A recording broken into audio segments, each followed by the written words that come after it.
The lie that came back. With eyes, it was raining the night Matthew Langley confessed. Not in the romanticized way people write about rain, no poetic thunder or symphonic storm, just the kind of cold, stubborn drizzle that seeps into your collar and makes everything feel heavier than it is.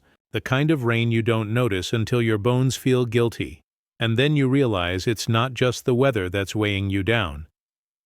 Matthew stood outside the hospital, staring through the glass at a woman who hadn't looked him in the eyes in 6 months.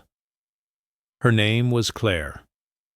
She had a calm kind of beauty, the kind that doesn't ask for attention, it just holds it. Even now, sitting beside her unconscious sister's bed, her hands clasped, her lips moving in silent prayer, she looked composed. Maybe that's what made everything harder. She didn't scream when she found out. She didn't throw things. She didn't cry, at least not where he could see. She just left. No note, no yelling, no final words, just a message from her lawyer. 2 days later about the separation paperwork and an address to send his things. And Matthew. He hadn't deserved a goodbye. It started the way these things always do. Too many late nights, one too many drinks, and an excuse of work pressure, masking something deeper, something broken. Her name was Rachel, younger, energetic, someone who laughed at his jokes even when they weren't funny. Someone who looked at him like he still mattered, long after he stopped feeling like he did. It wasn't love. It wasn't even real intimacy. It was cowardice, packaged as affection. The affair lasted 4 months. Claire found out in 20 seconds, a receipt in his coat pocket. One from a small boutique in a part of town Claire never visited. A necklace, silver, modest, engraved with an initial that wasn't hers. She didn't even question him when she saw it. She simply placed it on his nightstand, next to his wedding ring, and walked out of the room. Now here he was, 6 months later, standing outside a hospital room, unsure if he had the right to knock. Claire's sister Elise had been in a hit-and-run. She was stable now, but unconscious.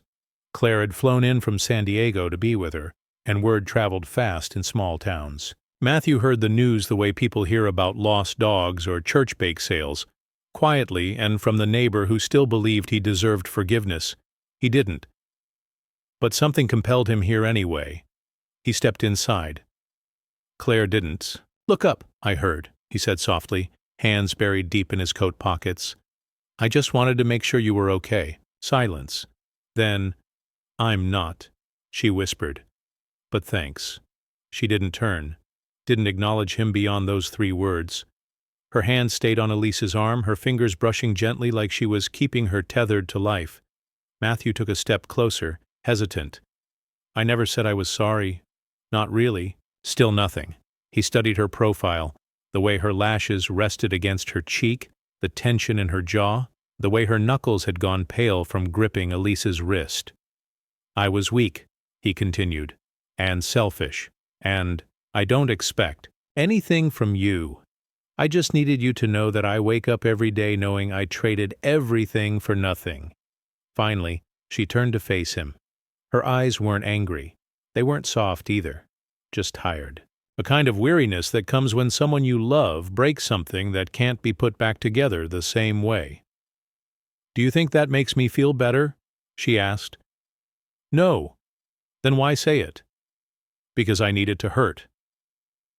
A long silence stretched between them, filled only by the beeping of machines and the low hum of fluorescent lights.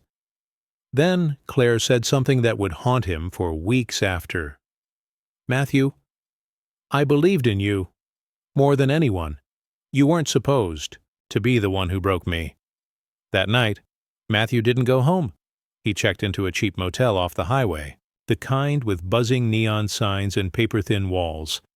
He sat on the edge of the bed and stared at the wedding ring he still carried in his wallet like a relic from a life he burned down.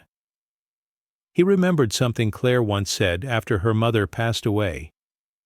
"You don't lose people all at once. You lose them in inches. Every time you disappoint them, every time you break their trust, until one day they're too far to reach." He hadn't understood it then.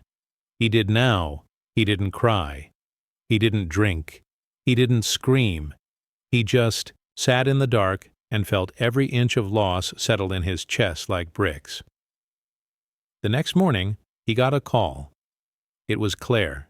She didn't say hello, didn't ask how he was. "Matthew," she said, her voice steady. "There's something you need to know. Elise.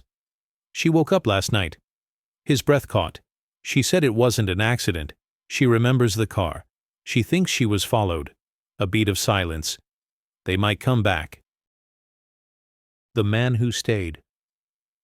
Too long Matthew stood frozen with the phone still pressed to his ear, even after Claire had hung up. She thinks she was followed. 5 words, and just like that, the entire world pivoted under his feet. The pain of the past months, the guilt, the silence, the shame, it all folded into something new, something sharp, protective. He didn't ask himself why he still felt that way toward Claire or her sister. He didn't need to. Some instincts are wired in. Even if you're the one who caused the damage, he still cared. Maybe not in the way he once had. Maybe in a way deeper than that now. He grabbed his coat and left the motel without brushing his teeth. By the time he reached the hospital, the rain had stopped, but the sky was still gray, bruised like the underside of a healing wound. Matthew, parked crooked across 2 spaces and barely noticed. His eyes swept the lot. No signs of anything unusual. No cars idling. No figures lurking. Still, his pulse was hammering. He took the stairs instead of the elevator, his mind already flashing through headlines from years past. Stories of victims who just happened to get hit by a car before they could testify. People who knew too much, or saw too much. Elise didn't strike him as the kind of woman who had enemies, but maybe that was the point. You never knew. When he reached Elise's room, he paused in the doorway. Claire was there, standing. Elise was propped up in bed, pale but awake, her lips chapped and trembling, her hand wrapped tightly around Claire's. Claire looked up at him, and this time she didn't turn away. "She said it was a black SUV," Claire said without preamble. No plates, tinted windows. It followed her for a few blocks after she left work. She turned into the neighborhood, hoping it would pass, but it accelerated and clipped her driver's side. Elise's voice was thin, but urgent. "They didn't stop. They just kept going." Matthew nodded slowly. "Did you tell the police?" "Already filed a report," Claire said. "But they said without video footage or a plate number there's not much they can do yet." Matthew's jaw tensed. "She's a nurse," he said. "Why would anyone follow her?" Claire looked at him, then at Elise. The answer came from the hospital bed. "I think it's because of the patient I treated 2 nights ago." Elise's voice was ragged as she explained. 2 nights before the accident, a man had come into the ER with a gunshot wound to the shoulder. No ID, no phone. Mid-30s. Scared. He refused to tell the police who shot him. The bullet had barely missed. An artery. "I remember thinking he wasn't scared of dying," Elise said. "He was scared of being found." She had treated him carefully, professionally, but she'd noticed things. A tattoo partially burned off on his collarbone. A code word he whispered under his breath when he thought no one could hear. I wrote, "It down," Elise said, reaching for the drawer beside her hospital bed. It felt wrong to ignore it. She handed Matthew a piece of paper, 1 word, scribbled in shaky handwriting, "Jericho." Matthew stared at it. Claire frowned. "What does that mean?" Matthew didn't answer right away. His gut twisted in a way that told him this wasn't just some random street code. "I've heard that before," he said, his voice low. "At a security conference last year. It was mentioned as a rumored code name for a syndicate in the South Bay.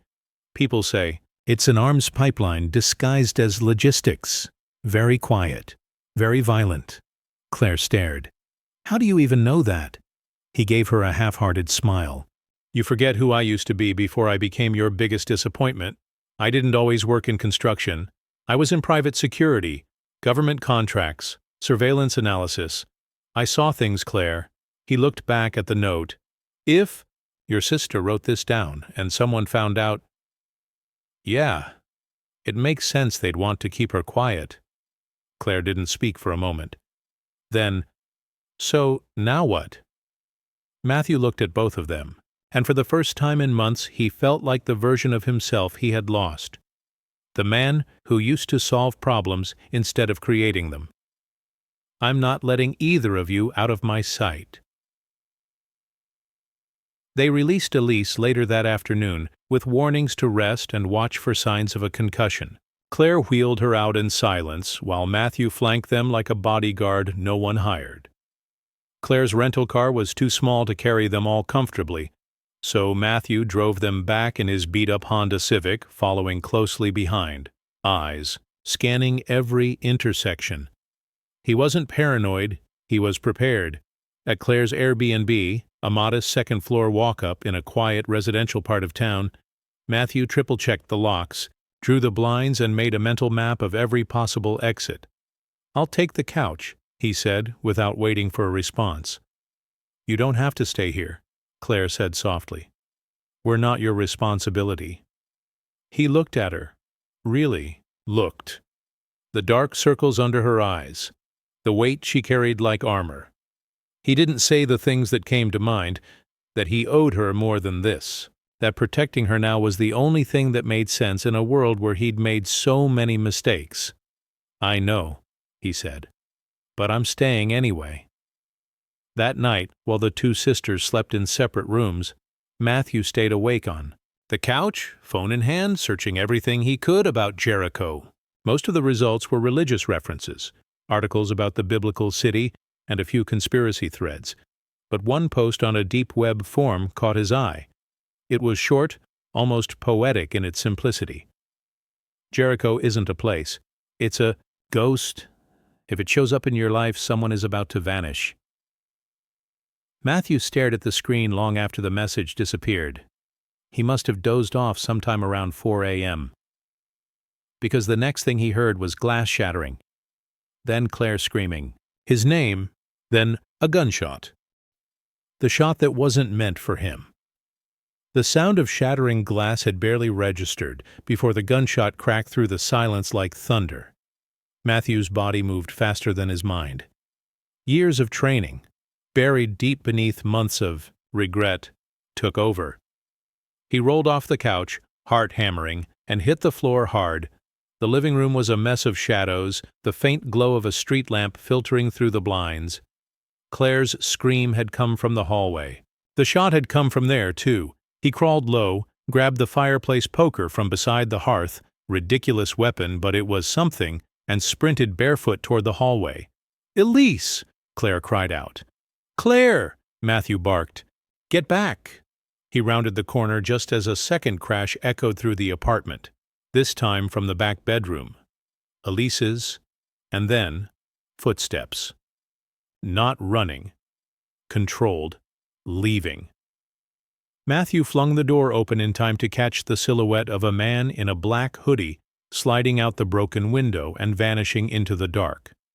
For a moment, all he could hear was his own ragged breathing. Then, Claire behind him whispering, "She's bleeding." Elise was sitting upright in bed, dazed, eyes wide. Her forehead was cut, likely from flying glass, but it was her shoulder that worried Matthew. Blood soaked through her hospital gown. "Blooming fast. I think it grazed her," Claire said, panic rising. "I need towels," Matthew said, his voice clipped and steady. "Now!" Claire ran. Matthew knelt beside Elise, pressing a hand against the wound. "You're okay," he said, even though he wasn't sure. "You're okay. Just stay with me." Elise whimpered. He didn't say anything, just aimed. "I know." The cut wasn't deep. It didn't look like a through and through. But blood was blood, and Elise didn't have much left to lose. Claire returned with towels, pressing them into his hands. Matthew worked quickly, firmly, wrapping the shoulder as best he could with makeshift bandages. His palms were slick with blood. The man hadn't been trying to rob them. He didn't take anything. He had come for Elise, and he would come back. T.E.N. Police showed up 20 minutes later. Uniforms first, then a detective. They asked questions, took photos, took statements. Matthew watched them the way a former soldier watches civilians trying to manage a minefield, respectfully, but with low expectations. "Any cameras in the building?" the lead officer asked. "No," Claire said. "It's an Airbnb." "Nothing but a door code and cheap locks," Matthew paced. They were professional, whoever it was. They knew what they were doing. No prints, no words. Just in and out. The detective raised an eyebrow. "And you are?" "Matthew Langley," he said, not flinching. "Former private security. Former husband." Claire didn't correct him. The detective looked at him for a beat, then nodded. "Mr. Langley," the detective said, "if this was a targeted hit, you should both find a safer location, and maybe someone with real protection." Matthew's voice was quiet but hard. "I am the protection." They left the Airbnb within the hour. Matthew didn't give Claire a choice. He booked a private suite under a different name, paid in cash, and had them moved before sunrise. It was a security client's old contact, high-end, discreet, mostly used for diplomatic visitors needing privacy, no online records, no hotel lobby, no neighbors asking questions. It was safe, for now. Claire barely spoke during the ride there. Elise slept in the back seat, her shoulder freshly bandaged, and face pale. Claire held her sister's hand the entire way. Matthew drove like a man who expected to be followed. He wasn't. But the quiet was louder than any engine behind them. The suite had 3 bedrooms, thick blackout curtains, a stocked fridge, and a reinforced door. No windows that could be accessed. From outside, it wasn't home, but it was shelter. Matthew stayed awake again that night, sitting by the door with a steak knife and his old security badge beside him like relics of a former life. He didn't hear Claire until 3 a.m. She stepped into the room barefoot, wrapped in a loose hoodie. She didn't say anything at first, just sat across from him on the carpet, the silence like a fog between them. Then she asked softly, "How did it all go so wrong?" He knew what she meant, but he answered the question she didn't say. "I stopped feeling like I was enough," he said. "And instead of telling you that, I let the silence fill the gap until it crushed both of us." Claire looked down. "I wasn't perfect either." "You didn't have to be. You showed up. Every day. I was the one who disappeared long before I ever walked out the door." They sat there, the space between them closer than it had been in months. Not fixed, not healed, but human again. "I don't know if I can ever trust you," Claire said. "I wouldn't expect you to. But I believe you want to protect us." "That's something." He nodded. It was more than he deserved. The next morning, Elise was feeling stronger, enough to sit up and talk, enough to remember. "I saw a mark on his hand," she said, sipping orange juice with trembling fingers. "A symbol, a triangle inside a circle, tattooed here." She pointed to the web of skin between her thumb and index finger. Matthew's. Blood went cold. He stood up, went to his duffel, pulled out his old work tablet, a digital archive of surveillance reports, some still bookmarked. He found the symbol in less than 2 minutes. Jericho. It was real. And worse, it wasn't just an arms ring. It was a cleanup crew. A syndicate that specialized in disappearing messes, witnesses, leaks, patients. Elise wasn't just a target, she was a liability. He showed the image to Claire. She stared, her face pale. "What are we going to do?" Matthew stared at the screen a long time before answering. "They won't stop, so we have to make them." Claire blinked. "We? You're not doing this alone. You already made us do things alone, Matthew," she whispered. "But this time, I'm not letting you walk ahead unless you understand what you're walking toward." She looked at him then, really looked, her eyes sharp with something that felt like the first flicker of belief. "If you're going to help us, it has to be for more than guilt." Matthew nodded. Slowly. "It is." That night they made a plan. And the next morning, Matthew got into his car with a burner phone, a list of names, and the one thing he hadn't carried in months: purpose. The bullet had a name. The burner phone buzzed in the cup holder. Matthew ignored it. He was on a back road, miles outside the city, where the trees pressed close and the GPS gave up 5 turns ago. He didn't need a map for this part. He remembered the way by heart. The place he was heading was an old airstrip converted into a storage facility, private, unregistered, and just on the edge of legality. Years ago, it served as a meeting point for quiet contracts, the kind that didn't make it into company briefings. His former employer called it a containment zone. He'd called it what it was: shadow territory. He pulled off the road and onto a gravel path, the tires crunching like broken bones. The hangar ahead looked abandoned, but that was the point. Matthew parked behind it, reached under the passenger seat, and pulled out a weathered metal case. Inside was everything they hadn't taken from him when he quit: a handheld scanner, an encrypted USB, and a loaded Glock 19. He hadn't touched a weapon in years. His hands didn't shake when he picked it up. Inside the hangar, dust hung in the air like memories. He found the old breaker box behind a plywood panel and flipped the switch. Dim lights flickered on. He took the scanner, moved to the far wall, and waved it over a section of rusted steel. A soft beep. Hidden panel. He pried it open. Inside, taped and sealed, were the real files. Hard copies. Redacted names. Contracts. Coordinates. He was looking for anything tied to Jericho. He found it in the 4th file. Subject: codename Jericho. Objective: contain all leaks resulting from Operation Hearthgate priority, critical, collateral acceptable. Matthew stared at the line. Collateral acceptable. That meant Elise. That meant anyone near her. That meant Claire. He drove back to the suite, barely remembering the road. The Glock stayed in the seat beside him. When he arrived, Claire met him at the door. "You look like hell," she said. "I found it," he replied. "They're not just trying to shut her up. They're cleaning house." Her face tightened. "So what do? We go to someone who used to be part of the house. His name was Dawson. He lived in a brownstone near the river. Retired now, same as Matthew. But once he'd been a field handler for one of the agencies. Officially. Unofficially, he'd been Jericho's inside man before he burned out and walked away with half a liver and a haunted stare. Matthew hadn't seen him in 3 years. Dawson didn't look surprised to see him. "What is it with you ghosts always showing up when I'm about to make dinner?" he asked, lighting a cigarette with hands that still shook. "I need answers." "You always do." Matthew dropped the file on the table. Dawson flipped through it, frowned, stopped on the symbol, the triangle in the circle.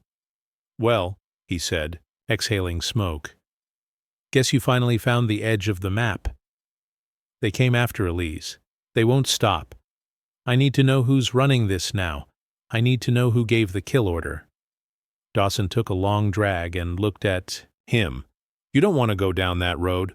"I already did." Dawson sighed, leaned back, and said something Matthew didn't expect. "They weren't aiming for the sister." Matthew blinked.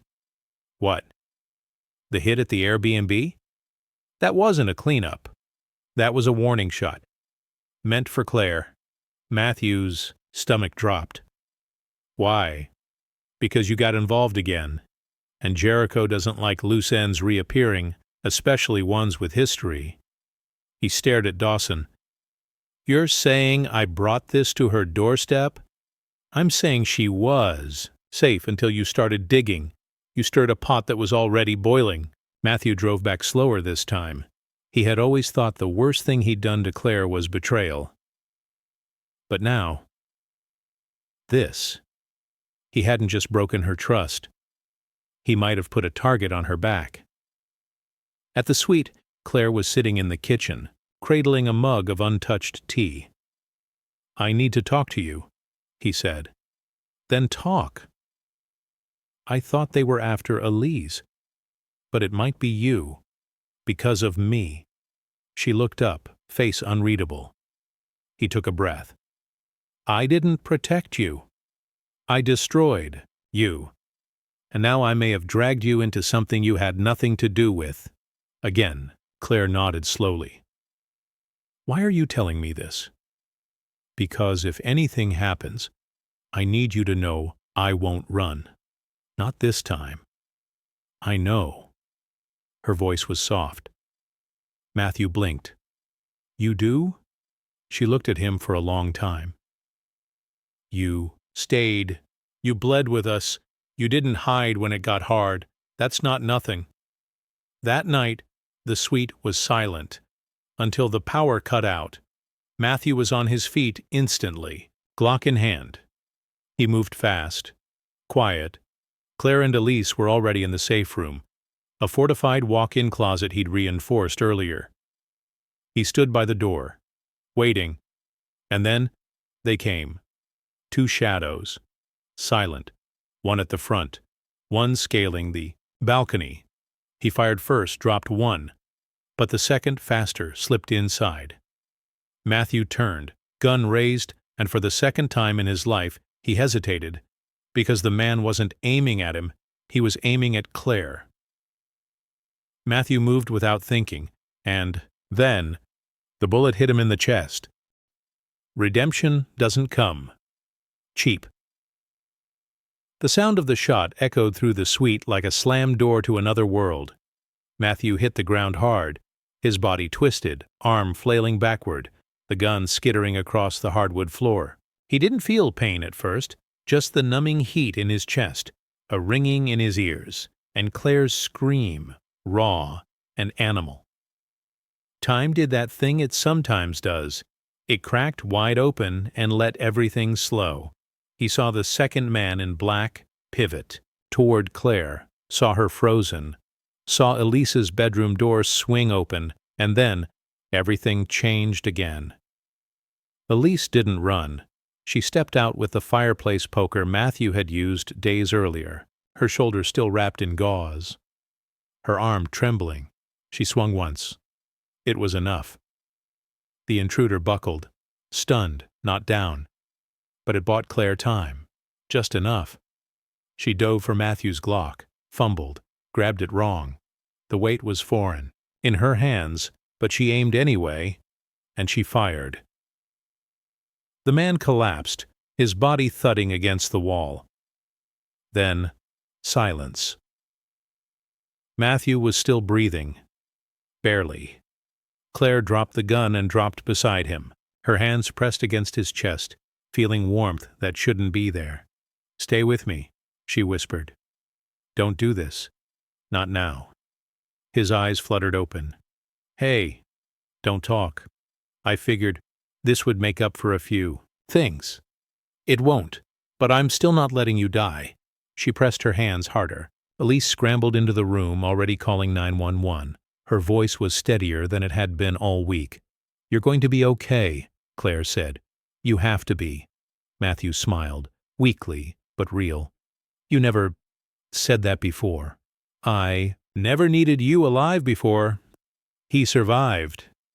Barely. The bullet had missed his heart by less than an inch. The doctors said it was luck. Elise said it was something else.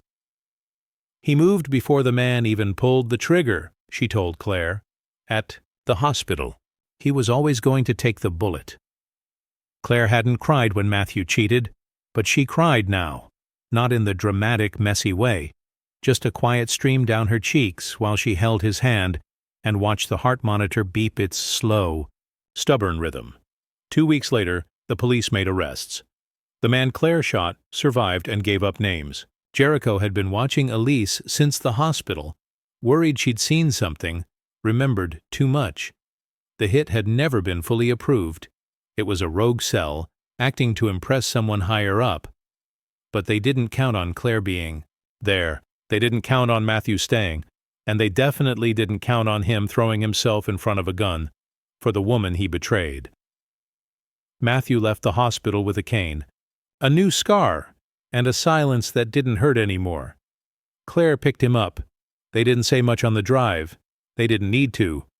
I'm not asking you to forgive me, he said as she parked outside her rental. I just want to be the kind of man who would earn it. Someday. Claire turned to him. You took a bullet for me, Matthew. I owed you that. No, she said. You didn't. A beat. Then why did I? She didn't answer with words. She took his hand. They didn't get back together right away. Claire still had healing to do. Matthew had a lifetime to make amends. Elise moved back in with their parents to rest and recalibrate her life. She said she wanted to start a support group for nurses who dealt with trauma on the job. People forget we're human, she told them, but I won't forget. Matthew got a job consulting for a cybersecurity firm. Nothing flashy, but quiet. Real. He still kept his wedding ring in his drawer. Not on his finger. Not yet. Claire called once a week, then twice, then they had coffee, then dinner. Then she told him something that surprised them both. You didn't save me with that bullet, she said one night as they walked beneath the city lights. You saved me when you stayed. When you didn't let guilt be the only thing driving you. When you let me matter again. He looked at her. You always mattered. Redemption doesn't come cheap. You can't buy it with apologies or grand gestures. But sometimes, if you stay, really stay, through the bleeding and the quiet and the terrifying stillness, you earn the chance to begin again.